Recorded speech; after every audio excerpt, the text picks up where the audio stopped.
To calculate the volume of square base pyramid, in this given, if the height is 5 cm and the side of the base is 3 cm, so volume of pyramid is equal to 1 over 3 times the base area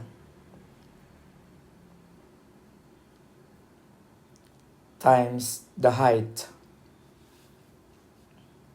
So in this example, so we have to substitute the formula by the given. So V is equal to 1 over 3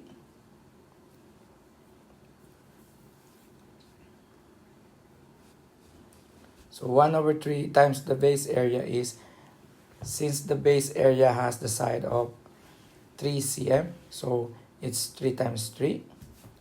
Because to get the area of a square is side times side, multiplied by the height. Then we can cancel out 3 there, so 1, 3. So the remaining part is 3 times 5, which is 15 cm cubed. And that is the volume of this pyramid. That's all. Bye.